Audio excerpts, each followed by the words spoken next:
Hello students, तो आज हम लोग बात करने वाले हैं टर्म रेपो रेट क्या होता है। टर्म रेपो रेट भी आरबीआई ने 2014 में लॉन्च किया था। ये एक उधार चैनल है, ठीक है।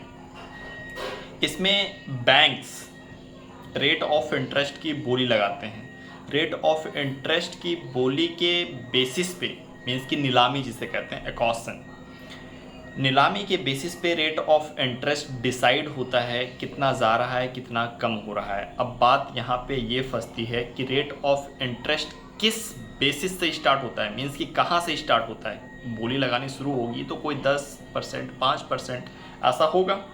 तो बात यहाँ ये फंसती है।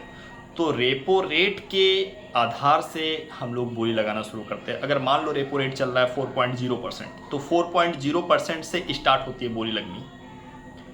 अब बोली ज़्यादा भी हो सकती है रेपो रेट से, कम भी लग सकती है। वो डिपेंड करता है कि बैंक्स कितने हैं।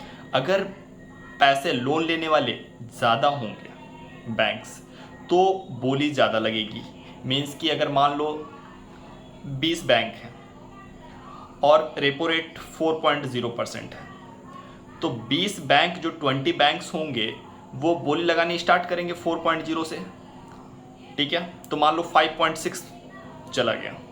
तो अब क्या होगा, मान लो एक टाइम ऐसा होगा कि 14 बैंक है, तो 14 बैंक में रेट ऑफ इंटरेस्ट कम हो जाएगा। मीन्स कि जब बैंक हमारे बढ़ रहे हैं तो रेट ऑफ इंटरेस्ट क्या हो रहा है, बढ़ रहा है। इसका मतलब टर्म रेपो रेट बढ़ रहा है। इसमें आरबीआई का कोई रोल नहीं होता, कि इसमें आरबीआई रोल होता है but rate of interest decide नहीं करता, ठीक है। रेट ऑफ इंटरेस्ट बैंक खुद डिसाइड करते हैं कि हमें इस रेट ऑफ इंटरेस्ट पे पैसा चाहिए। वो क्या क्या होता है, डिपेंड करता है कि बैंक कितने हैं।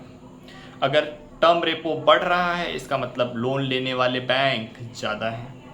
अगर टर्म रेपो घट रहा है, इसका मतलब बैंक जो हैं लोन लेने वाले वो कम हैं। सेम प्रोसेस होता है रेपो रेट की तरह। गवर्नमेंट सिक्योरिटीज़ आरबीआई को देनी पड़ती है, जैसा कि रेपो रेट में भी देना पड़ता था।